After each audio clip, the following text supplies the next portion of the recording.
Good evening, gentlemen. Good evening. And hello to you. We're here to review kind of a classic standby. This is the Dogfish Head 60-minute IPA. We have two of them here, so we're going to have to share a little bit. Classic standby for us, at Yeah, least. at least for us. Yeah, It should be a standby for you.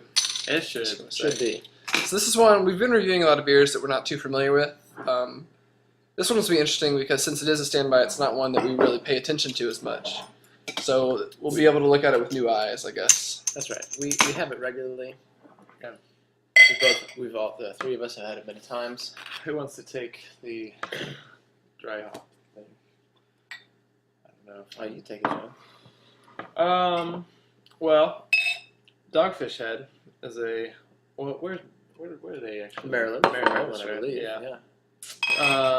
They have three series of beers: a 60-minute, a 90-minute, and a 120-minute dry hopped IPA. All of them vastly different, just in the amount of time that they've been dry hopped, but all of them just incredibly just complex quality beers. And this one, being the 60, the lowest amount time dry hopped, is definitely, I think, the most just casual of the three, and yet still very enjoyable, but most maybe drinkable or whatever you'd want to call that. Well, it is in the process. You know, they're continually adding hops for 60 minutes. This one is the least amount of alcohol. There's actually a 75-minute that you can get elsewhere. We've never had it, but that's 75 minutes, 90 minutes, 120 minutes, and it's increasing alcohol, increasing price. Mm-hmm. So this is the most accessible. I believe this one is actually 5. This is the most widespread. 6%. Okay. 6%. Sure. We actually picked this up in a local Publix. Yeah, so this is just a local grocery store beer, Yeah. but it's still a world-class beer. Yeah. So here we go. As you can see, it's somewhat of an amber hue to it, depending on which way you look at it. But it's I mean, if you pull it right up to the light, it is, I guess, somewhat.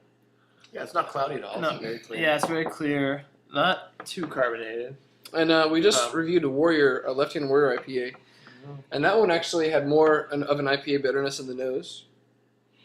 This one has a little bit less. This is much more floral, I would say, than Yeah. a lot of IPAs I come across. I think so.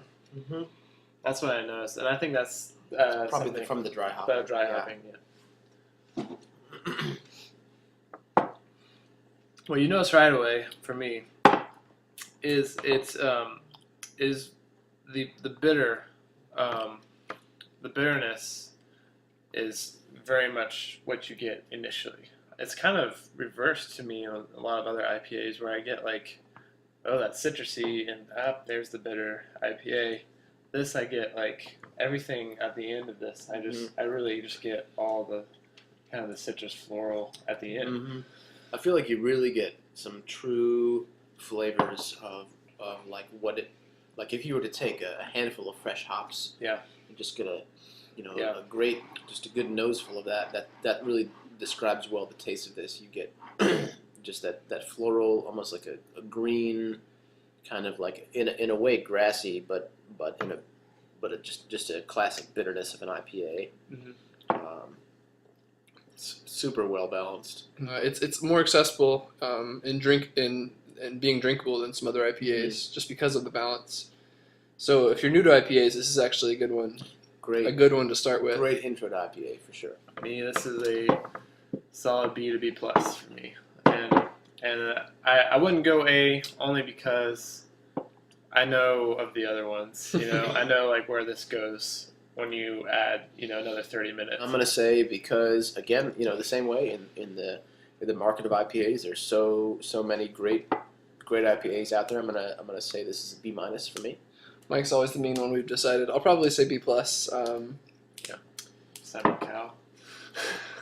But just because it's very enjoyable, it's very good. Like we were saying, the Magic on number 9 is not a good all occasion beer.